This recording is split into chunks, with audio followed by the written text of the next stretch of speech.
Hello and welcome back to my channel once again सबैजनालाई स्वागत छ। अहिले चाहिँ नाइट वक वेन्ट रङ भने जस्तो भइरहेछ। हिँडिरहेको छु कत्रो छाता बढेर जुत्तामा पानी पसिरहेछ है भनेर भनिसाध्य छैन।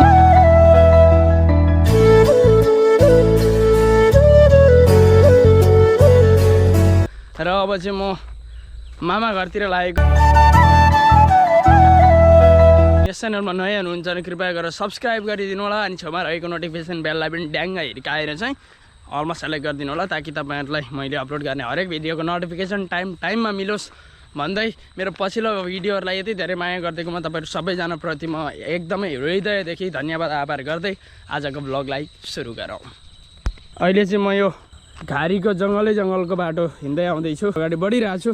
गोप्रोमा ब्याट्री 39% मात्रै छ आज। र यता भ्यू यस्तो छ, खतरनाक भ्यू छ, खतरनाक। र म आइसकेँ बाटोमा।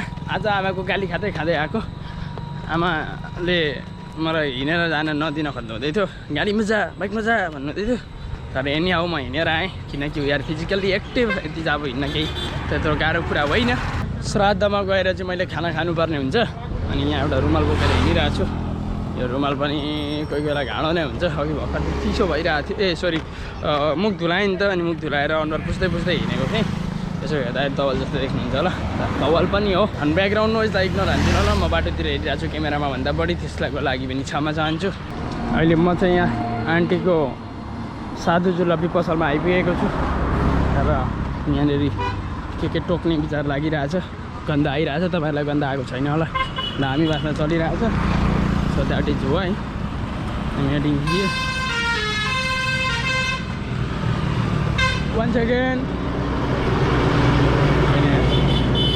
Auntie, यो प्याजी के खाम न? तातो दिनु कि चिसो भाइ? तातो दिनु न, 20 को दिनु ल। 30 रुपैयाँको लिनु, तातो लिनु ल। त्यो के नुन के हुन्छ नि त्यो लगाइदिनु त। अचार नलाइदिनु ल। अझै 10 रुपैयाँ। Thank you. हाम्रो केटो आइपुग्यो त्यहाँ ल। एउटा भाइले हेल्प गरिदियो एन्ड आइएम गोइङ नाउ। र अब चाहिँ मैले खानुपर्ने हुन्छ अनि खाँदाखेरि चाहिँ बोल्नु हुँदैन नि त। त्यही भएर म बोल्न छोडेर खान्छु। खाइसकेर बोलाउँला, अलिक पर पनि पुग्छु होला। बसेर खान त मन लागिरहेको थियो। आन्टी पनि बसेर खा भन्नुहुँदै थियो तर मलाई मन लागेन अनि हिँडिदिएको होइन। किनकि we are expert in managing time. बसेर खाउन्जेलमा म उहाँ पुग्छु खाँदै दुइटै काम एकैचोटि हुन्छ। सो द्याट इज वाइ म जाँदैछु। र अनि आज चाहिँ धान पिस्न जाने प्लान चलिरहेको थियो तर धान पिस्न गइनँ, मैले इग्नोर हानिदिएको। र अब चाहिँ लास्ट पिस रहेको छ, फटाफट खाइहालौँ। डोन्ट वरी, सब्सक्राइब गर्नु होला। 1K मा प्याजी गिफ्ट गरौँला, भेट्ने सबैलाई। हडिया खोलामा छु। यो हडिया खोला हो। यतापट्टि टाटाको सोरुम छ। अहिले अपोजिट साइडमा कुद्नु हुँदैछ। Better not to move on opposite side होइन। अर्थोक चाहिँ सबै थोक ठिकै छ कि मामाहरू छक्क पर्छन् होला क्या। आज जिन्दगीमा पहिलोपटक आज म हिँडेको जस्तो लाग्दो हो उनीहरूलाई। तर केही दिनदेखि म हिँडै मात्रै छु। गाडी एकदमै कम्ती चलाइरहेको छु बाइक। र म चाहिँ मामा घर आइपुगेको छु। मामा नमस्कार। माइजू नमस्ते। खोइ हाम्रो लाउरे कता हो? हाम्रो लाउरे नाङ्गै छ यहाँ। निकालिदिन्छु नि फेरि म त। ठिकै छ होइन?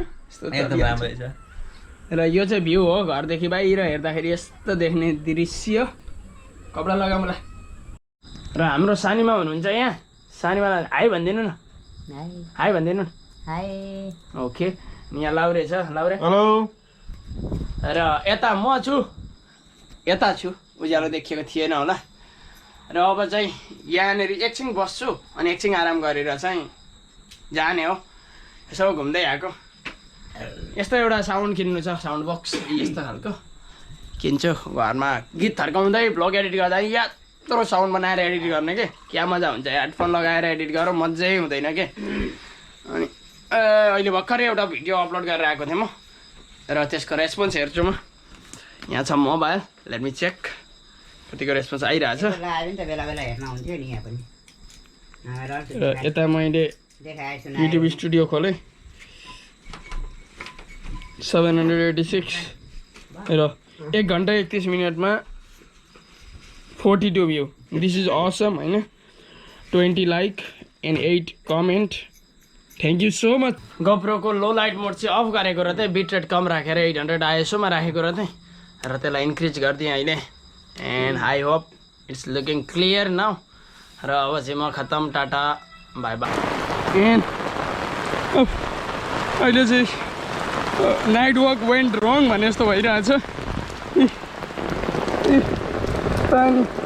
पानी डुबिरहेको छु है पुरा डुबिरहेको छु पानी यत्रो पर्दैछ है अनएक्सपेक्टेड पानी परिरहेछ अनि आज नसोचेको जस्तो भयो नि त होइन पुरा एक्सट्रिम भयो क्या आमा भनेर भनिसक्दैछ यस्तो पानी छ अनि हिँडिरहेको छु थोत्रो छाता बढेर त्यही छाता पनि धन्न मामा घरबाट भेटेँ काकाहरूको घरबाट ल्याएको थिएँ त्यो चाहिँ काम दिएन अनि पुरा फुल जुत्तामा पानी पसिरहेको छ है औ भनेर भनिसक्दै छैन अनएक्सपेक्टेड भइरहेछ पानीले पुरा भिजिरहेको छु है भिडियो एन्ड गर्न चाहेर पनि एन्ड भएन किनकि अनएक्सपेक्टेड मोमेन्ट भयो नि त अनि फेरि म किन पानीमा यसरी दौडेको जस्तो लागिरह्यो होला भाउजू चाहिँ बिराम हुनुभएछ अनि त्यही भएर चाहिँ यस्तो पानी पर्दा म दौडिरहेको छु कुदिरहेको छु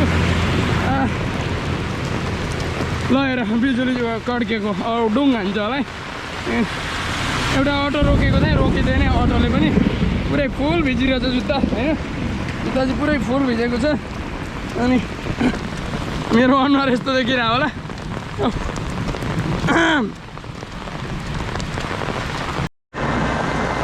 अनि सबैभन्दा डिसएपोइन्टेडको कुरा चाहिँ के छ त भन्दा गाडी एउटा अटो रोकेको रोकिदिएन क्या अझ म पुग्नै लागेँ अनि अब चाहिँ रोक्दिनँ पनि बरु कुदाइ जान्छ नबित्नु सकिहालेँ गाडी कुदिरहेको छ यसरी है सबैभन्दा ठुलो कुरो भनेको जुत्ता धुलाउनु परेन अब मजाले छिपछिप्याएर सिधै सुकाउँदाखेरि मजाले धोइयो जुत्ता म चाहिँ टेन्सन छैन त्यसको अनि यता गाडीमा चाहिँ गाडी ठुलो गाडी आउँदैछ ट्र्याक्टर टिप्पर के हो पनि भ्याकु आउँदैछ एक्सकाभेटर आउँदै रहेछ त्यो पनि खत्रै ठुलो खालको है र अब चाहिँ भ्लग बनाउन छोडेर म कुद्दै जान्छु घरमा किनकि घर पनि इमर्जेन्सी पुग्नुपर्ने आवश्यकता छ नि त बाटो पनि देखिरहेको छैन मजाले anyway I am heading towards my home कुद्दै जान्छु छिटो पुग्नुपर्ने भयो नि त त्यसैले यदि नयाँ हुनुहुन्छ भने चाहिँ कृपया गरेर सब्सक्राइब गरिदिनु होला अनि छेउमा रहेको बेल आइकनलाई क्लिक गरेर अलमा सेलेक्ट गरिदिनु होला जे जस्तो हुन्छ एज अ रियल प्रोड्युस गर्ने कोसिस गरिरहेको छु म आफूले this is how I look like so from here तपाईँहरू सबैजनालाई म I want say have a good time tata take care bye by